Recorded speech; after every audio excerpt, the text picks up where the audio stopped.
할렐루야. 오늘은 속회공과 14과 공생애를 시작하신 예수님이란 제목으로 은혜를 나누려 합니다. 오늘의 본문 말씀은 마가복음 1장 12절에서 20절의 말씀입니다. 인류를 구원하기 위하여 천국 복음을 전파하신 예수님은 요단강에서 세례를 받으심으로 사실상 공생애를 시작하셨습니다. 예수님이 시험을 받으신 것 역시 죄 가운데 빠진 인간을 구원하려는 하나님의 계획 안에 있었습니다.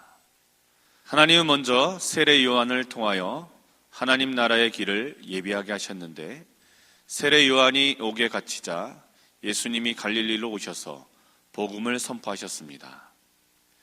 이것은 예수님이 제자를 부르시는 과정으로 연결되어 갈릴리 해변을 지나시다가 어부들 중에 몇 명을 제자로 선택하셨습니다. 이는 일상생활에 임하는 평범한 사람들을 선택하셨다는 뜻입니다. 하나님은 오늘의 성도들도 제자의 삶을 살도록 하셔서 구원 계획을 이루십니다. 예수님은 공생애를 시작하시면서 무슨 일을 하셨을까요? 첫 번째로 시험을 이기셨습니다. 12절에서 13절의 말씀인데요. 본문에는 예수님이 공생애를 시작하시면서 시험을 받으신 이야기가 짧게 나옵니다.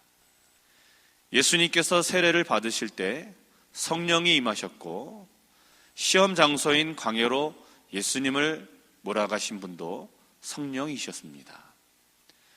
예수님이 들짐승들과 함께 계실 만큼 시험의 현장은 불안과 공포가 많았지만, 성령과 함께 하신 예수님은 말씀으로 넉넉히 시험을 이기셨습니다. 예수님의 시험은 그리스도인들이 당하는 고난의 문제에 대한 해답을 줍니다. 그리고 그리스도인들도 시험을 당할 수 있음을 깨우쳐 줍니다. 그러나 분명한 것은 예수님이 시험에서 승리하신 것처럼 성도들도 시험에서 반드시 승리할 수 있다는 것입니다.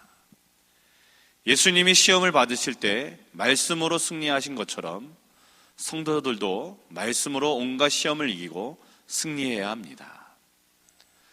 두 번째로 하나님 나라를 전파하셨습니다. 14절에서 15절의 말씀인데요. 예수님이 오신 것은 하나님이 계획하신 구원의 때가 이르렀음을 의미합니다. 그래서 예수님의 첫 선포는 장차 하실 일에 대한 중요한 내용을 드러냅니다. 헬라어로 나라, 바실레아는 왕이 다스린다는 뜻입니다. 즉, 예수님의 선포는 하나님의 왕이 되어 다스리는 나라가 가까이 왔다는 뜻입니다. 하나님 나라는 민족과 지역을 넘어 온 세상이 하나님의 주권 아래 놓인다는 뜻입니다. 이처럼 하나님의 주권이 나타나는 곳이 하나님의 나라입니다. 하나님의 주권이 회복되기 위해서는 우리가 죄를 회개하고 복음을 믿어야 합니다. 예수님은 하나님의 나라를 이룩하기 위해 오셨고, 고난을 통해서 하나님과 인간 사이를 화평케 하셨습니다. 하나님의 나라는 현재의 삶에서 체험되고 미래의 소망을 둔 나라입니다. 예수님의 하나님 나라 선포는 하나님의 다스림이 시작되었음을 뜻합니다. 세 번째로 제자를 부르셨습니다. 16절에서 20절에 나오는 말씀인데요. 예수님은 갈릴리의 어부를 제자로 선택하여 복음 전도자로 부르셨습니다. 예수님은 시몬과 안드레를 부르실 때 금을 던지는 모습을 보시고 부르셨습니다.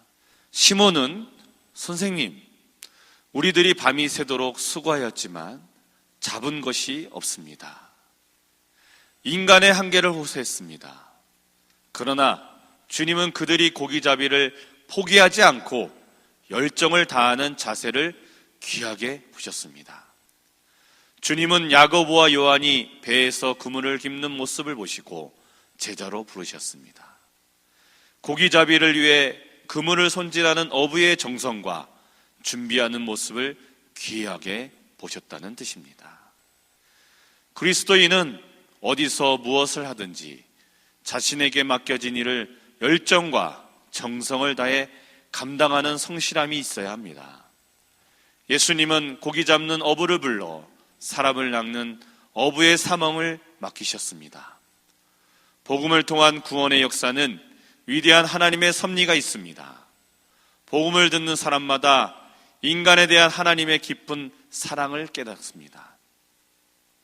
복음은 선하고 이로운 하나님의 자녀로 살도록 하시는 하나님의 능력입니다.